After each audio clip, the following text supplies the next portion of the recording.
So this morning I wanted to just talk about 5 simple, easy, cheap upgrades that make a huge difference if you're a Defender owner.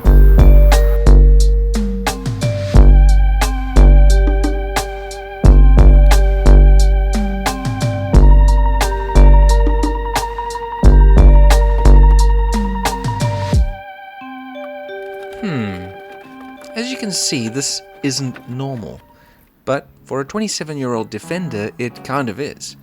This is called a binnacle, and it holds all the gauges and instruments in the dash. Land Rover chose to make it out of a brittle plastic, but fortunately you can upgrade it to a beautiful steel one made by Raptor Engineering. I haven't ordered mine yet, but it's on the list. No more gaps and sticky outy bits. This black powder-coated binnacle is under £100, if you get the end panel as well. Be sure it fits your model. This is for the older Defender like mine. I love how utilitarian these Defender dashes are, and I can't wait to order mine from Raptor. Next is something that helps bring the Defender within spitting distance of the modern cars we drive today.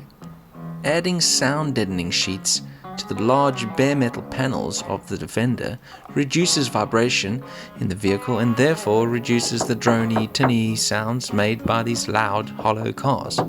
You can pick up specifically cut kits of Dynamat off of eBay or an entire roll and do it yourself. There are multiple kits for different parts of the vehicle and for various models of Defenders, so be sure it fits yours before ordering. This next one you've seen before on this channel, and if you haven't, you can watch it after this video. The link is in the top right corner. The TDI tuning kit from Fourbys UK is £100 exactly and adds a proven 25% increase in power from these 200 and 300 TDI engines. Easily the best £100 improvement to my Defender so far. The install of the boost pin is pretty easy. Watch the full video for more detail. I'm yet to fit the boost ring in the turbo controller as mine has an aircon, which makes it rather tricky, but it's on the list.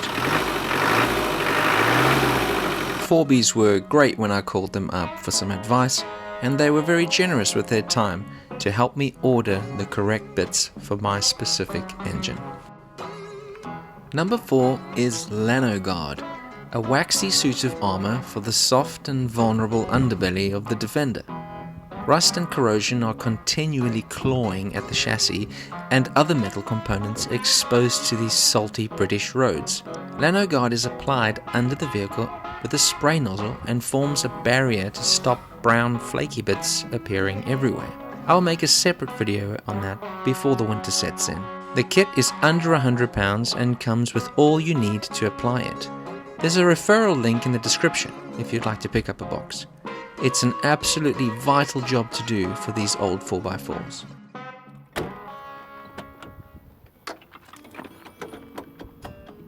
Number 5 is something that should have been part of the Defender from the factory. A gas strut to keep the rear door open. I bought a kit off of eBay for £44 and it's simply transformational. Using the rear door is usually a pain, and I have to wedge it open with a block of wood if I don't want the door to high-five the back of my head while using the load area. The kit simply uses the existing top hinge bolts on the rear door and the 4 screws holding the passenger handle on the inside of the boot area. Of course, after undoing everything and trying to fit the bracket, the holes were in the wrong place. But that's just part of the spirit of it. Nothing's perfect. It can't just work. It needs you to make it your own. It's unique. And besides the re-holing hiccup, the install was pretty straightforward using basic tools. There are a few different options for rear door gas struts on eBay. I went with a top-mounted one as I didn't want the strut getting in the way of using the rear load area, and I also figured if it was low down, it'd just get dirty and stop working.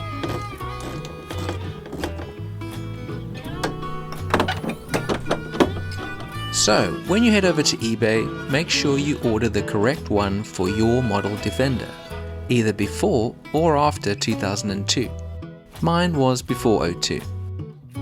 Lastly, as a bonus, I thought I'd add a suggestion: a spare wheel carrier.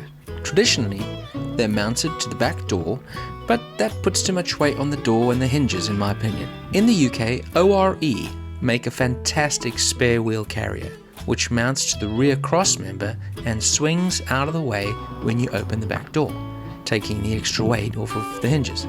They're extremely high quality and durable, and I'll save up for one further down the line.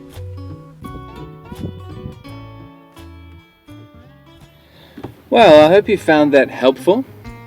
It's really nice to keep tinkering on the old Defender without having to blow up your bank account and spend loads of big shiny things. These small little super helpful practical upgrades, in my opinion, are so worth doing and really fun for the sort of DIY enthusiast kind of guy like me, I guess. I think part of owning a Defender is doing things like this. It's really, this kind of vehicle appeals to people like me who like to tinker, who like to upgrade. You know, it's basically a giant big Meccano set for adults. So this is a very simple way that you can't mess anything up really. They're under $100 each, and they really do make a humongous difference to your experience in the car. They're not just shiny bolt-on garbage. Now, I know I haven't got some of them, but I'm planning on it. You know, like the binnacle, for example, and the soundproofing, and the swing away wheel carrier. I'll get there. Just have to wait for some money from somewhere. Anyway, hope you enjoyed that. If you have any questions, please ask in the comments below. I'll put links to everything in the description below, and thanks again for watching, and I'll catch you on the next one.